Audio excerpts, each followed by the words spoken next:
My name is Earl Myers. I'm 76 years old, partially blind, and I live alone in a modest two-bedroom house in the outskirts of Cedar Falls, Iowa. I taught English literature for nearly 4 decades at the local high school, and I still have the habit of mentally editing people's grammar when they speak. I suppose it's one of the last remnants of the man I used to be. Since Mary passed away 5 years ago, the days have blurred into each other. A silent routine of mornings with lukewarm coffee and evenings filled with audiobooks and the rhythmic ticking of the grandfather clock that still stands in the hallway. My vision started to go shortly after Mary died. Cataracts, they said. Surgery helped a little, but the central clarity is gone. I can see shapes, movement, shadows. I use a magnifying glass for print and a white cane when I go out, but I am far from helpless. Still, people tend to assume otherwise, which is both insulting and convenient, depending on the context. My son Jason visits once a month, if that. He usually shows up on a Sunday afternoon, sits stiffly in the armchair Mary loved, drinks one of my beers without asking, and talks about himself for half an hour. Then he checks his phone, says something about needing to get back to work or to Amanda, and leaves with a pat on my shoulder that feels like a cold coin being pressed into my hand. Amanda, his wife, comes even less often. When she does, she acts like she's doing charity, fluffing pillows, straightening picture frames, wiping down spotless countertops with an air of superiority that grates against my nerves. She speaks loudly and slowly, as if I were not only blind but deaf and mentally fading. I've never liked Amanda. She's sharp in ways that feel rehearsed, always measuring her words for effect. When she smiles, it doesn't reach her eyes. I suspect she never truly approved of me or of Jason's humble upbringing. Her family is from Chicago, where people wear ambition like perfume. She once told me that her father was a regional bank executive, as if that were some inherited title of nobility. In the first year after Mary died, I tried to stay involved. I sent Jason texts asking about the kids, offered to take them out for lunch, or invited them to help with the garden Mary used to tend with such care. He always had excuses: soccer games, work, Amanda's parents were in town. After a while, the invitations stopped. I suppose I got tired of offering pieces of myself just to be left on read. The last time I saw my grandkids, Ethan and Lila, was 3 Christmases ago. Ethan was 12, Lila 10. They were polite, in that strained way kids are when they've been coached beforehand.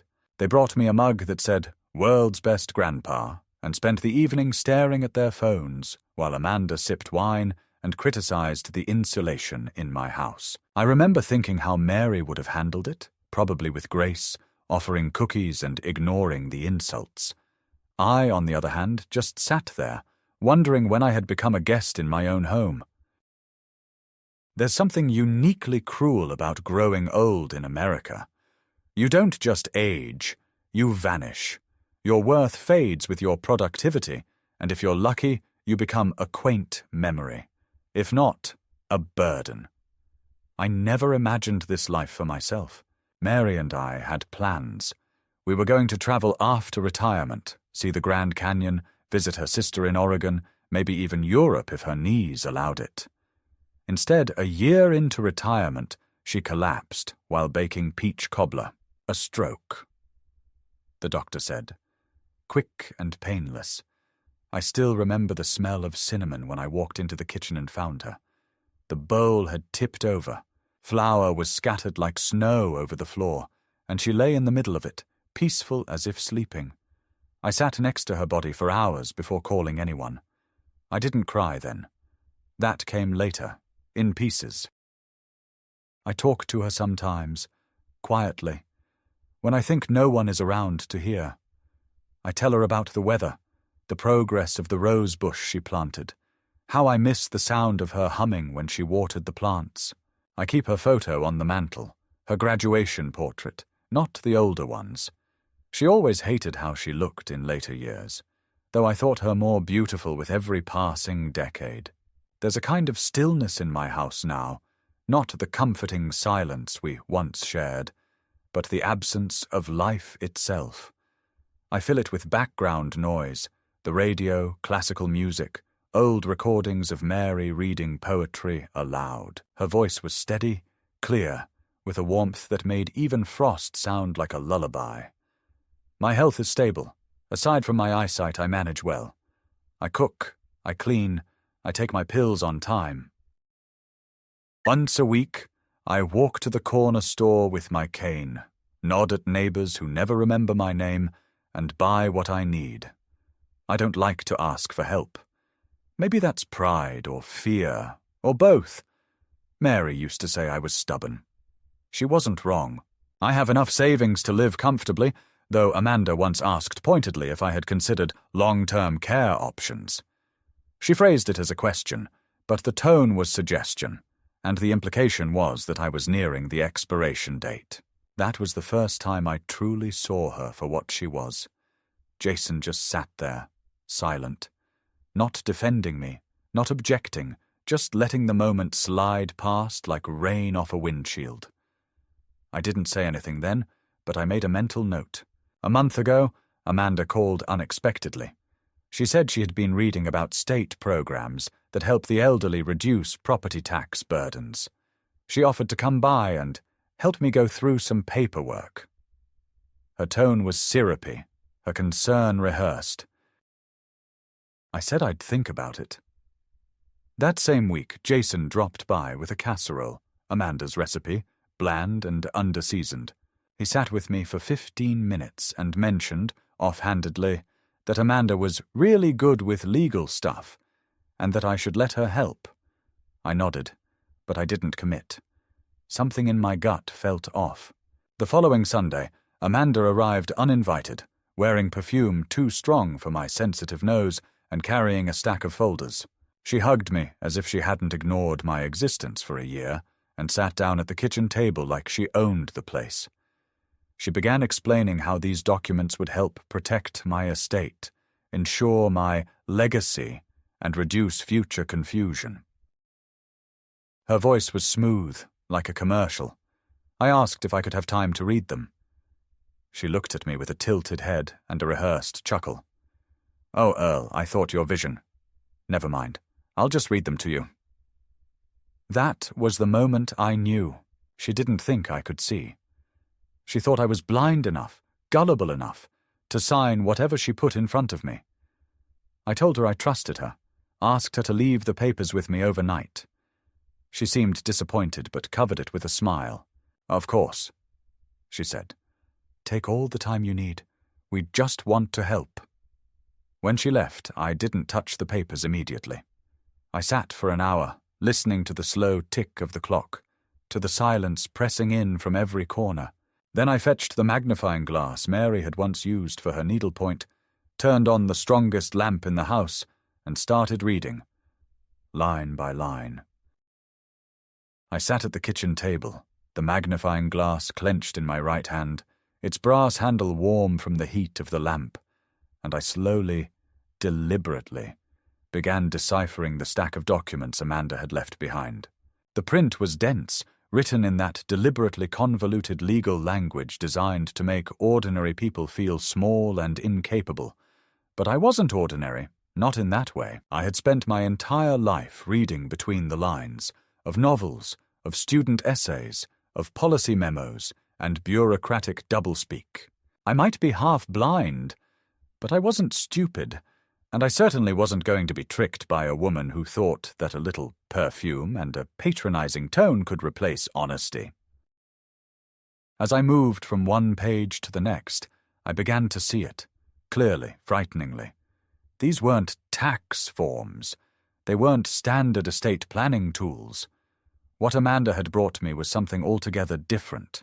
The language was careful, but the implications were plain once you knew what to look for. One document, titled with bureaucratic subtlety as a durable power of attorney, granted Amanda complete legal authority over my finances, property, medical decisions, and even living arrangements, effective immediately.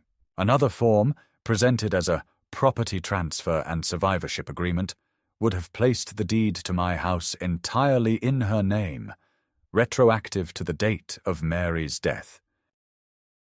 There were waivers of notice, disclaimers, and indemnification clauses, all signed already by Amanda and witnessed by someone named Gina R. I didn't know any Gina R., but I could imagine the type. Someone Amanda had paid or charmed into playing her part in this quiet little heist.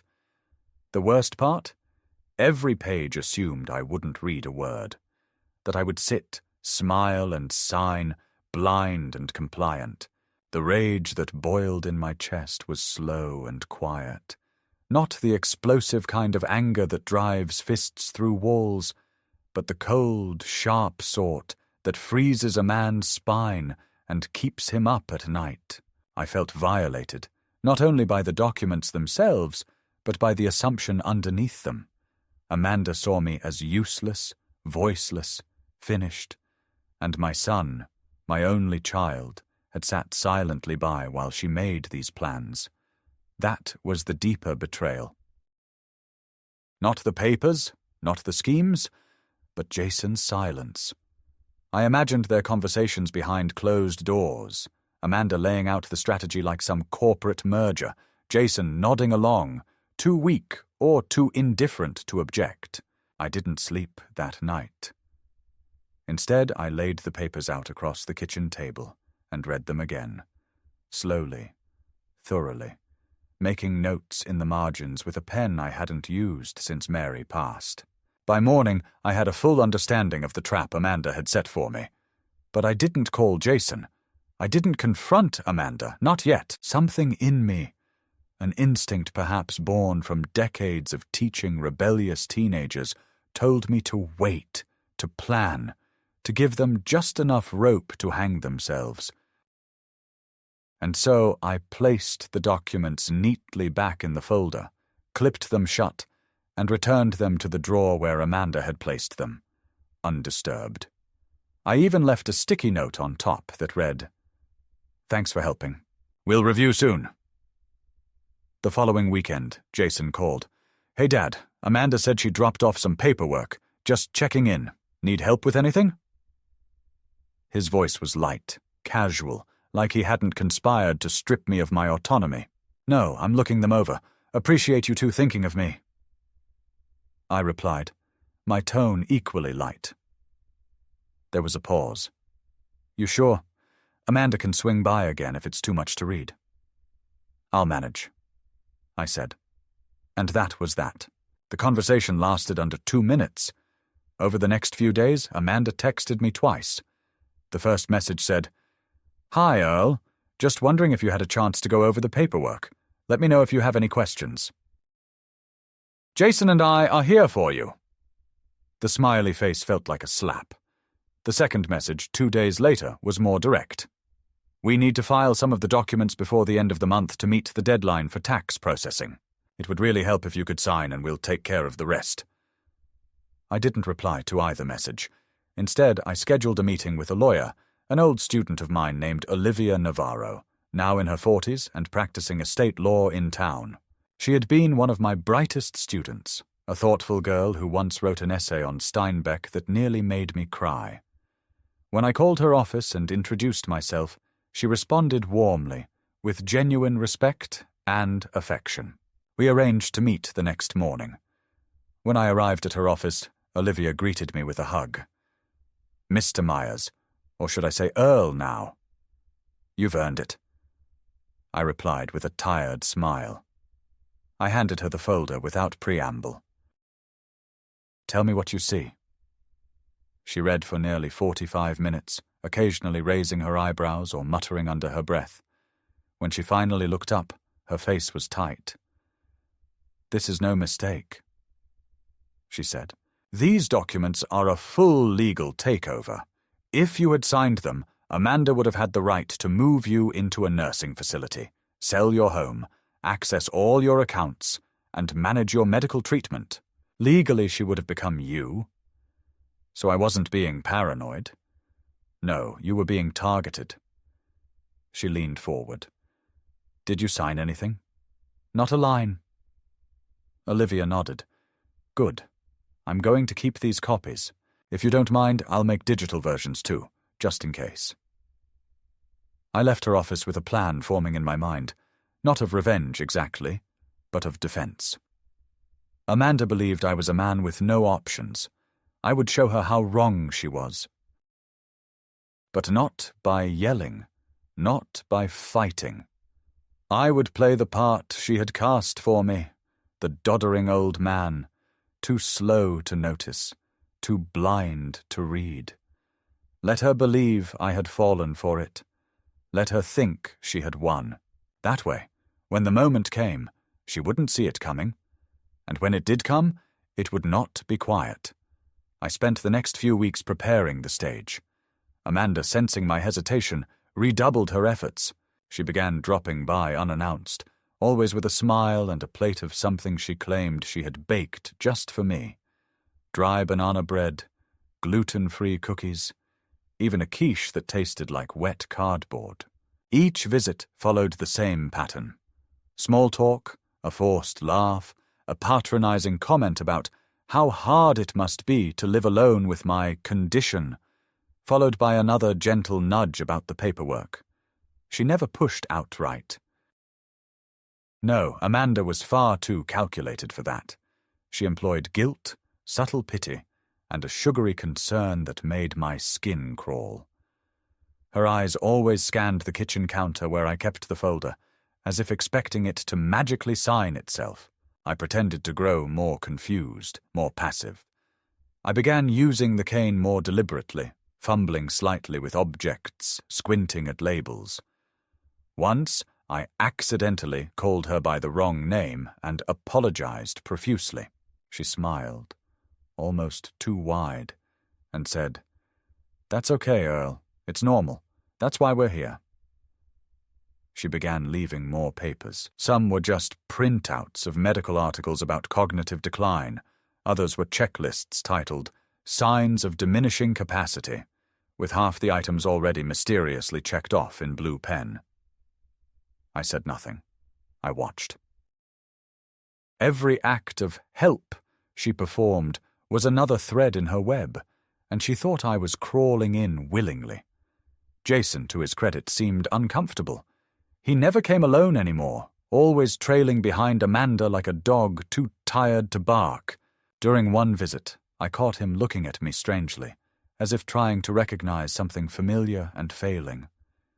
When Amanda left the room to take a phone call, I asked him plainly, "Jason, do you know what she's asking me to sign?" He hesitated. "She said it's just some tax stuff, inheritance planning. She says you wanted help." "Did she show you the documents?" He shifted in his seat, glanced at the hallway. "She said they're routine." I nodded slowly and said nothing more. If he had doubts, he wasn't brave enough to face them. It was around this time that Amanda started bringing her friend Gina around. A short, tense woman with bright nail polish and a laugh like breaking glass, Gina was introduced as someone who works with estate stuff. She said it vaguely, waving her hand like it wasn't worth explaining, and Amanda always steered the conversation away from details. One afternoon, Amanda casually mentioned that Gina had agreed to serve as a secondary witness should we need to redo any paperwork. "Just in case," she said brightly. "You know how the legal system is, always wants double documentation. Best to be prepared." I nodded, offering her the bland smile of someone too weary to resist. But I was preparing too. Every visit Amanda made, I documented. Every paper she brought, I copied. Every odd phrase, every time she slipped and referred to my house as ours or mentioned future transfers, I recorded in a notebook. I kept it hidden in the drawer where Mary used to keep recipes, under a pile of yellowed newspaper clippings about high school plays and retiree book club meetings. Amanda never looked there. She searched other places, I could tell. Once, she left a kitchen drawer half open. Another time, a cupboard door was ajar. She was looking for something. Maybe trying to see if I had already signed the papers and left them lying around. Maybe trying to find banking information.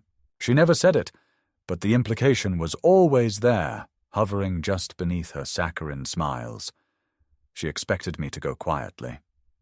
Then came the day that changed everything. It was a Tuesday. Amanda showed up with a thermos of herbal tea and a new stack of papers, this time bound neatly in a folder labeled Final Phase. She placed it on the table with a theatrical sigh. "Earl," she said, lowering her voice like a kindergarten teacher. "I know this is overwhelming, but it's really for your protection. We want to make sure you're secure, that you don't have to worry about anything." She pushed the folder towards me. "It's mostly signature pages. You've already seen the important parts." I looked at her. She was standing a little too close, her hand resting lightly on the folder like she feared I might toss it in the trash. "I just need you to initial a few lines," she said, flipping the folder open and pointing. "Right here, here, and here." My hand hovered over the pen. "You'll read them to me?" I asked. Her eyes lit up, like a trap had just sprung shut. "Of course," she said gently, "just like before." She read the paragraphs in a tone of practiced empathy, smoothing over phrases like revocation of personal agency, transfer of full fiduciary rights, and permanent custodial authority. Each time she said something especially vague, I made a soft sound of confusion. "Could you read that again?" I asked once. She did, slower, her voice syrupy. I signed each page as requested, but with a twist. I wrote my name backward on every line, perfectly mirrored. A trick I'd taught myself years ago when grading plagiarized essays. Amanda didn't notice. She smiled brightly. "That's great, Earl. We're almost done." After she left, I called Olivia. "It started," I told her. She instructed me to bring the documents immediately. When she saw the signatures, she laughed. "Oh, this is gold," she said. "You signed, but not legally. This will be airtight in court. Now we wait." The next week, Amanda called 3 times. Her tone had changed. Gone was the softness. Now it was clipped, impatient. "We need to get these processed, Earl," she said. "Time's running out. You don't want to miss the deadline." I asked innocently. "Deadline for what?" There was silence. Then she said, "For the tax benefits. You remember." But her voice had a crack in it now, a note of fear behind the insistence. Then, 2 days later, she arrived with Jason in tow. This time, no baked goods, no tea. Just a thick envelope and a tight smile. "We need you to come with us," Amanda said. "There's a notary waiting at the bank. It'll be quick." Jason looked away. "We can get lunch after," he mumbled. I grabbed my coat slowly, deliberately. "All right," I said. "Let's get this over with." They looked surprised. Amanda recovered quickly. "Good decision," she said.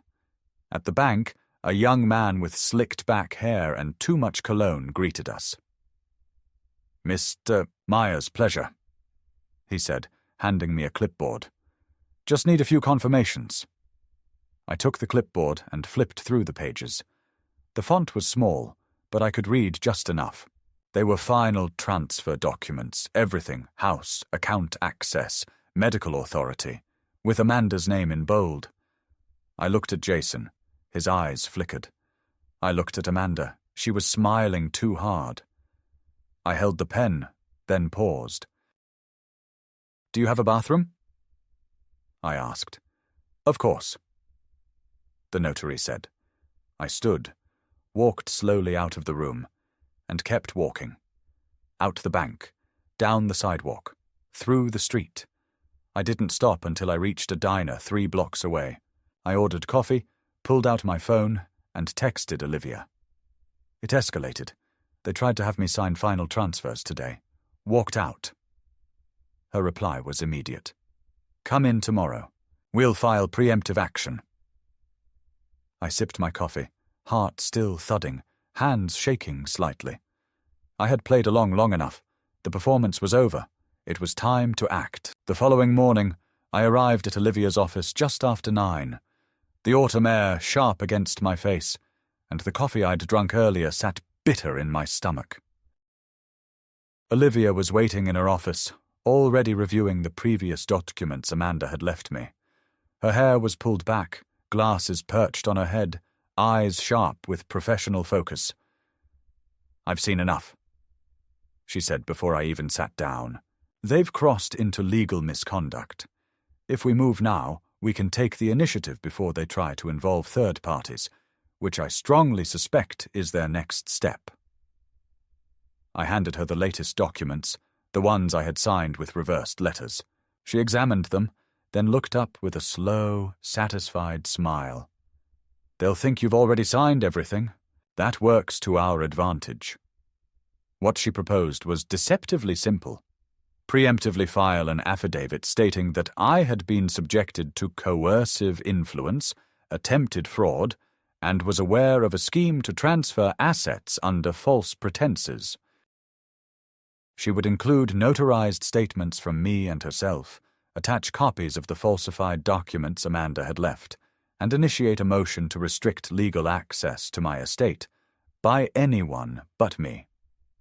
It won't stop them from trying again, Olivia warned, but it creates a legal record, and more importantly, it signals that you're not the helpless old man they think you are. I signed everything, this time with my name properly printed, in ink dark and bold. Later that day, I returned home and sat at my kitchen table, where Mary once rolled out dough and hummed to herself, and looked at the stack of junk mail piled near the door. Among the bills and coupon flyers was an envelope with no return address, my name typed neatly in all caps. Inside was a typed letter. No greeting, no signature, just 2 sentences. We need to know where you stand. Either you're with us, or you're not. Make the smart choice. I stared at the words for a long moment. It was Amanda, clearly. She had abandoned subtlety. The letter wasn't legally threatening.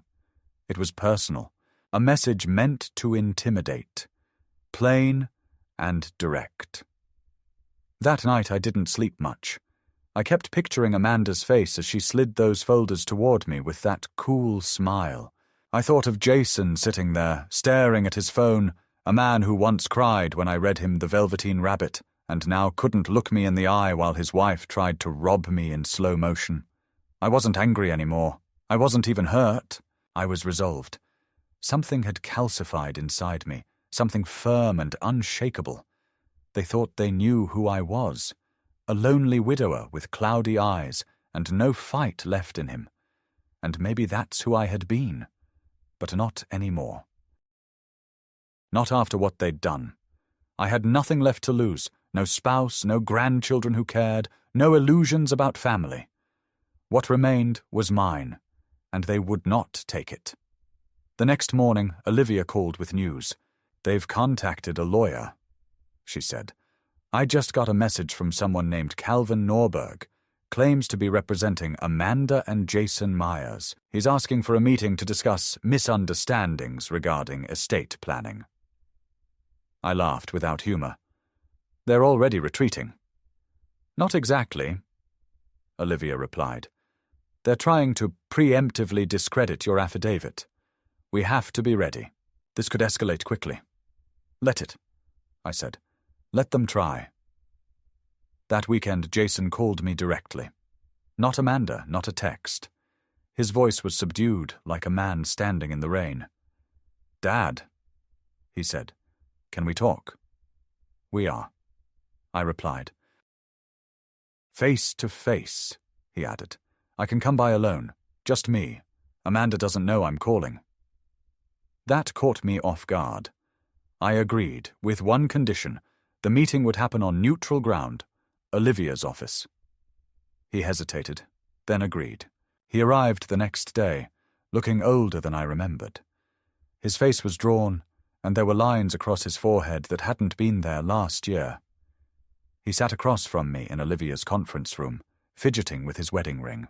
"I didn't know it would go this far," he said quietly. "Amanda told me we were helping you, that it was just about getting ahead of future complications." "Jason," I interrupted.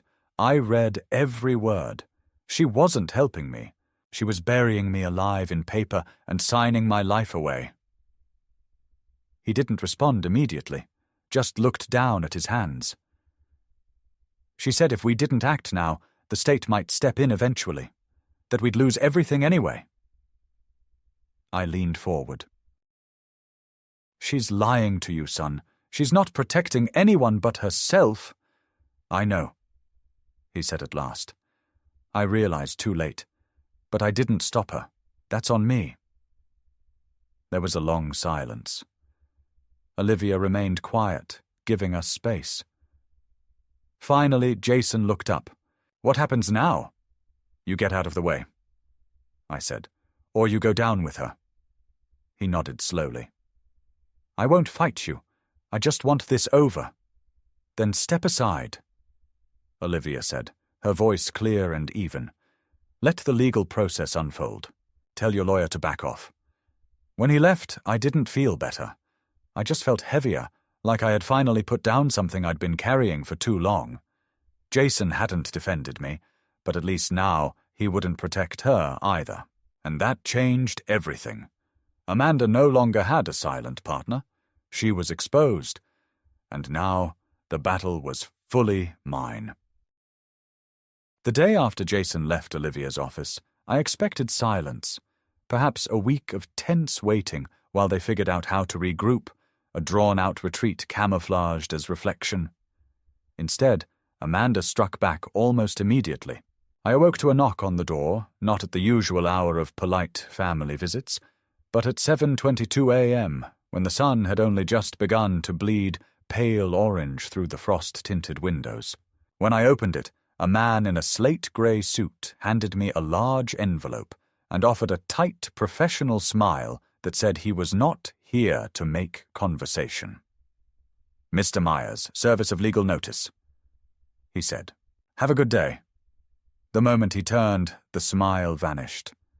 I stood on the porch for a full minute after he left, envelope in hand, trying to steady my fingers enough to read.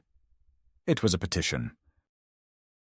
Amanda and Jason, though I now knew only Amanda had authored the action, had filed for temporary conservatorship, citing concerns about my mental capacity, confusion, susceptibility to undue influence, and inability to manage daily affairs. They had attached an affidavit from a physician I had never met, citing a review of behavior and third-party observation that concluded I displayed evidence consistent with early-stage cognitive impairment. There were also attached statements, unsigned and anonymous, but clearly Amanda's doing, alleging that I had recently forgotten names, gotten lost in my own neighborhood, and regularly accused loved ones of conspiracies and theft. None of it was true, but on paper, printed in Times New Roman and notarized with a perfect seal, it all looked horribly plausible. I brought the document straight to Olivia, and she flipped through the pages with a cold, controlled rage I hadn't seen in her before.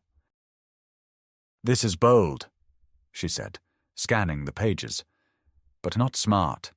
These documents are built on hearsay, not medical evidence. But she's clearly trying to establish groundwork for a full conservatorship claim. She wants the court to see you as a liability to yourself. The language is designed to provoke court-appointed evaluations. She's not just trying to get your signature anymore. She's trying to remove your legal personhood." That phrase stopped my breath. Remove your legal personhood.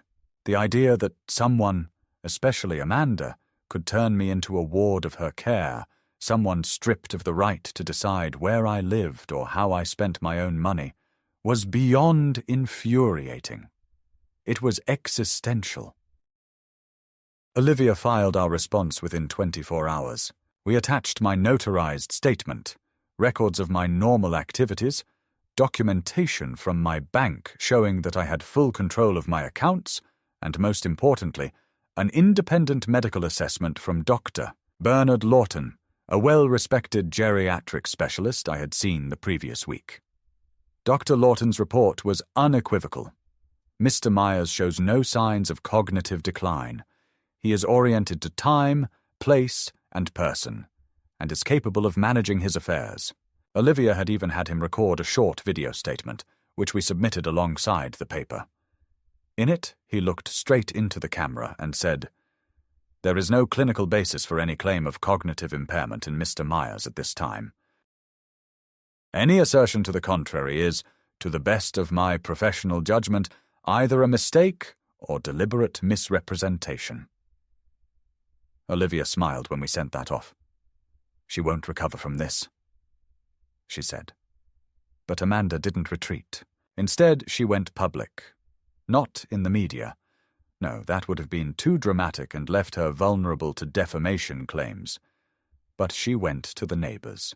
She began showing up at church events she hadn't attended in years, talking softly to parishioners I'd known since before she married Jason. "We're just really worried about Earl," she'd say, hand on heart. "He's been so confused lately. It's hard to watch someone you love decline, you know? I found out about it when Linda Jenkins, a woman who once taught Sunday school with Mary, stopped me in the grocery store and said, 'If you ever need help, Earl, don't be ashamed to ask.' It's brave to admit when you're struggling." At first, I didn't understand what she meant. Then she added, "Amanda said you've been having a rough time lately. I'm praying for you." I thanked her, heart pounding, and left my cart behind, I told Olivia, and she didn't hesitate. "We're adding defamation to the filing. These whisper campaigns are strategic. She wants to influence local opinion, make you appear unreliable in case the court asks for third-party interviews. The new strategy, as she explained, was both legal and psychological. Amanda was trying to build what lawyers called a construct of incapacity, a fog of rumor and concern that would make any denial of her claims seem like ignorance or denial. If enough people said they were just worried, it wouldn't matter that I could recite the Gettysburg Address backward or calculate compound interest in my head. What mattered was perception, not fact. That week, I received 2 more unannounced visits. One was from a man claiming to be from the county's Adult Protective Services. He was polite, but his questions made it clear Amanda had filed a wellness report. "Just checking in," he said, clipboard in hand. "We got a call from a concerned family member." I showed him my medical report, offered him tea, and even gave him Olivia's card. He left embarrassed. The second visit was from the local sheriff, who said he was responding to a complaint of elder neglect. I asked if Amanda had called him. He wouldn't say. But he saw my house, clean, organized, stocked with food, and nodded quietly. "Looks like you're doing just fine, Mr. Myers." "I am," I said, "but some people don't want to believe that." By now, Amanda had crossed from deceit into full-fledged character assassination. She began contacting institutions I worked with. The library where I volunteered said they'd received an anonymous call warning them I might not be safe to be around children. I was quietly asked to step back from reading hour. My heart broke, not for the loss of the position, but for what it represented. They believed her. Or at least they didn't want to risk being wrong. I told Olivia she wrote a cease and desist letter. It wouldn't undo the damage, but it sent a message. We were watching. Then came the most stunning move of all. I received an offer from a real estate agent I'd never contacted, an unsolicited cash offer for my house. It was a lowball figure, tens of thousands below market value, but it came with a cover letter. Per prior discussions with your family, we're pleased to proceed with the expedited sale. I called the agency pretending to be confused. The woman on the phone said, "Oh, I spoke with your daughter-in-law last week. She said you were eager to downsize. We have buyers ready to close immediately." I thanked her, hung up, and called Olivia. "She tried to sell my house," I said, my voice shaking. "She tried to sell my house." Olivia filed an emergency injunction the next day. The court granted a temporary restraining order against any transfer or representation of my property by Amanda or anyone affiliated with her. "She's desperate," Olivia said, "and we've got her backed into a corner." But I didn't feel victorious. I felt exhausted. Every day had become a battle to preserve what little remained of my dignity. I couldn't go to the store without wondering who had heard what. I avoided neighbors I'd known for decades, unsure which of them saw me as a man and which saw me as a burden. The house, once filled with Mary's warmth, now felt like a fortress under siege. I missed her most at night. I imagined what she'd say, how she'd take Amanda by the wrist and say, with that soft steel in her voice, "You don't treat people like that, young lady." But she wasn't here, and I was alone. Until one night, when the doorbell rang just after sunset. It was Ethan, my grandson. 17, taller than I remembered, with a backpack slung over one shoulder. "Hi, Grandpa," he said. Can I come in?" I nodded slowly. He stepped inside, looked around the living room like he was seeing it for the first time. "Mom doesn't know I'm here," he said. "She told us you weren't feeling well, said you were getting help." He looked at me. "Is that true?" I swallowed hard. "No, Ethan, that's not true." I told him everything, not all the legal terms, not all the court filings, but the truth. Amanda was trying to take my home and money, that she thought I was too blind to notice, that I was fighting her the only way I could. Ethan sat in silence, then finally said, "I didn't know. I thought you forgot about us." I reached across the table and touched his hand. "Never. I never stopped thinking about you." His voice cracked. "I'm sorry. It's not your fault," I said. He left an hour later, promising to visit again. He never did. But that hour meant everything. It was a crack in Amanda's wall. A reminder that not everyone had forgotten who I was, and that maybe, just maybe, not everything Amanda destroyed had to stay broken. A week after Ethan's visit, as the leaves began turning brittle and gold outside my window, Olivia called to inform me that the court had set a hearing date regarding Amanda's petition for conservatorship. The judge had reviewed both filings, hers and ours, and decided that a formal evaluation was warranted, though he had also expressed skepticism about the validity of Amanda's claims. Olivia, always careful not to give false hope, told me, "This judge is old school. He doesn't like games. You'll have your chance to speak, but be prepared. They're going to try to provoke you." I nodded, already rehearsing what I would say. I had waited a long time for a moment like this, not for justice in the dramatic sense, not for retribution, but simply for the chance to say what needed to be said while people were finally and legally obligated to listen. The morning of the hearing, I wore the suit Mary had given me for our 40th anniversary, a simple grey woolen thing with modest lapels and polished buttons. I'd kept it pressed, hanging untouched in the back of the closet, waiting perhaps for a funeral or a wedding that never came. It smelled faintly of cedar and mothballs, but when I put it on, it fit. Still, like it was waiting for this day, too.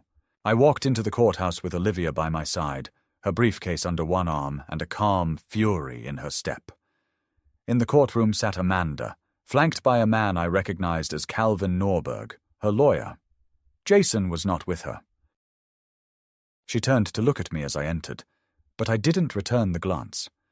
Her face was pale, her jaw tight, and her blouse, a pristine white with gold buttons, looked chosen to communicate innocence. It was theatre, and I refused to applaud. The proceedings began with the judge reviewing the basic facts, then inviting Amanda's counsel to make his case. Norberg was smooth, practiced, and careful with language. He didn't accuse me outright of mental collapse. No, he suggested. He implied. Mr. Myers has exhibited signs of progressive confusion, he said, including difficulty remembering dates, allegations of paranoia, and repeated resistance to reasonable attempts by family members to assist him in managing his increasingly complex affairs. He referenced the false doctor's letter.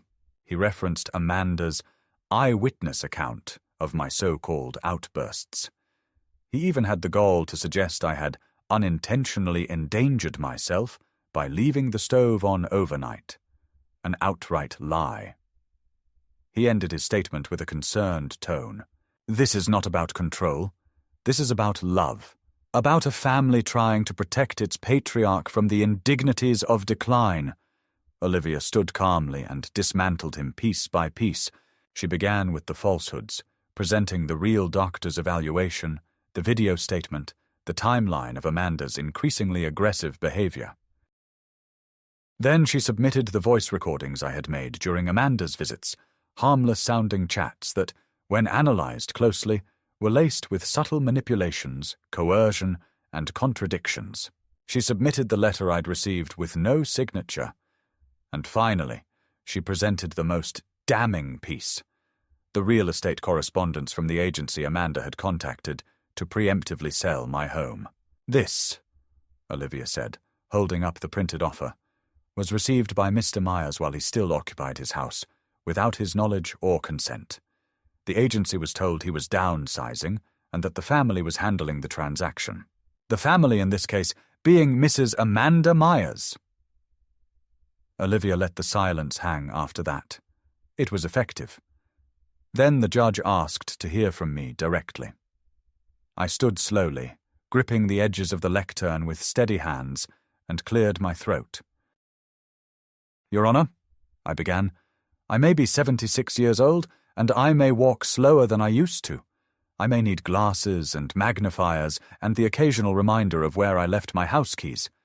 But I am not confused. I am not paranoid. I am not unwell. I am a man who lost his wife, who tried to maintain a connection with his family, and who was repaid with schemes, lies, and the attempted theft of everything I've built over a lifetime. I looked directly at Amanda. I read every page, Amanda, every clause, every line you hoped I couldn't see. You thought you were dealing with a blind man. But what you didn't realize is that I've spent 40 years reading between the lines, and I saw you clearer than you ever imagined. The courtroom was silent. Amanda's mouth had tightened into a thin line. Her lawyer shuffled his papers but said nothing. The judge leaned forward slightly, hands folded. Mr. Myers, do you feel you are in any way incapable of managing your affairs? No, sir, I replied. I'm old, not broken. He nodded, then looked down at his notes. Thank you. That will be all. By noon, it was over. The judge dismissed Amanda's petition in full and issued a formal admonishment for attempted exploitation under the guise of familial concern. He didn't press charges. That wasn't within the scope of the hearing, but he recommended that I seek a protective court order if Amanda continued her campaign. Olivia turned to me with a smile that was equal parts relief and vindication. You buried her, she said softly, without ever raising your voice. Outside the courtroom, Amanda tried to approach me. Her lawyer hung back, clearly finished with her. Earl, she said, reaching for my arm. This wasn't supposed to happen like this. I stepped away from her hand. Yes, it was. You just thought I wouldn't notice. She looked genuinely shocked, like a child caught red-handed who thought herself too clever to be seen. I was trying to protect what's ours, she hissed. Your son's future. You were trying to protect what you thought you were entitled to, I said. You confused inheritance with permission, and now you have neither." She turned, red-faced, and walked away down the hall, heels clicking like retreating gunfire. I stood there a moment longer, not triumphant, not victorious in the cinematic sense, but resolved. The fight was not over, but the war was. And I had survived. In the weeks following the hearing, the silence from Amanda and Jason was louder than any accusation they'd ever made. There were no more surprise visits, no envelopes with legal threats, no phone calls pretending to check on my well-being. The quiet was not peace. It was exile, a mutual, unspoken agreement that whatever thread had once connected us had been irrevocably severed. Jason didn't reach out, not even to apologize. Perhaps he thought it was too late. Perhaps Amanda convinced him it would be an admission of guilt. Or perhaps, and this was the hardest truth to swallow, he simply didn't care enough. I stopped waiting for a knock on the door. I stopped checking my phone for missed calls. What surprised me most was not how much that absence hurt, but how quickly I began to adjust to its shape. I turned my focus inward, to the house that had become both battleground and sanctuary. For the first time in years, I walked every room with fresh eyes, taking stock not of what had been lost, but what remained. Mary's needlepoint still hung in the hallway, slightly faded but intact. The old piano in the living room, untouched since her passing, still held the scent of polished wood and the memory of her fingers. I opened the bench and found the hymnal she'd once used, its pages marked with delicate pencil notes in her looping handwriting. I sat at the keys and let my fingers find a few chords, not perfect, but steady. The sound filled the house like breath returning to lungs long collapsed. I called the library and asked to resume my reading sessions. At first there was hesitation, the shadow of Amanda's rumors still lingering, but Olivia had followed up with a written statement from the court, and the board quietly reversed their earlier position. When I returned to that familiar room, the one with the low chairs, the soft carpet, the bright mural of cartoon animals, I felt something settle in me. Not redemption, not entirely, but restoration. The children didn't care about court hearings or family betrayals. They cared that I could do the funny voices, that I never rushed the endings, that I remembered which one liked to sit closest to the front. One of them, a little girl named Sadie, brought me a hand-drawn picture after story time. "You're my favorite," she said simply, and ran off. I looked at the crayon sketch, a man with glasses and a cane, holding a book, and something in my chest loosened. A few days later, I visited the bank and updated my estate documents. I established a charitable trust in Mary's name, directing the house to be donated to the public library upon my death. The idea came to me not as revenge, though I would be lying if I said it didn't hold a certain grim satisfaction, but as a kind of moral correction. Amanda had tried to turn this home into currency, something to be bartered, cashed, controlled. I would turn it into something permanent, something useful, something rooted in the same values that had defined Mary's life and, I hoped, mine. The trust would fund reading programs, community events, even free tutoring for students who couldn't afford private help. I imagined the walls of our home filled with laughter and learning, even after I was gone. It felt right. I wrote a letter to Ethan, a real one, in ink, folded into an envelope and sent through the mail. I told him how much that one visit had meant to me. I told him that I understood his position, that the adults in his life had failed him in different ways, and that none of it was his fault. I didn't ask him to visit again. I simply said the door was always open. He never replied, but a month later, a small package arrived. No note, just a framed photo of him as a child, sitting on my shoulders at the county fair, both of us grinning with ice cream stains on our shirts. I placed it on the mantel beside Mary's portrait. As winter approached, I felt no fear of what lay ahead. My body ached in the mornings, my eyes still blurred the print on menus, but my mind was clear and my soul no longer burdened.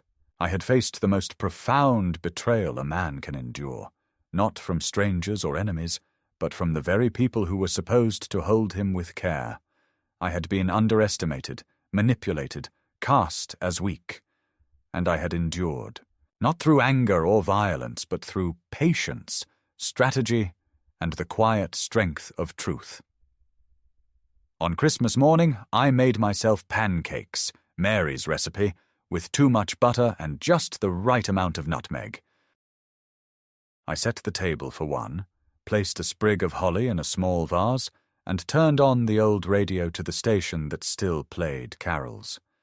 The house was warm, the sky outside a gentle grey, and for the first time in years I did not feel lonely. I felt full, whole, and as I sat there, fork in hand, I thought of all the things Amanda had tried to take. My home, my name, my dignity. She had failed. And I was still here, still me, still standing.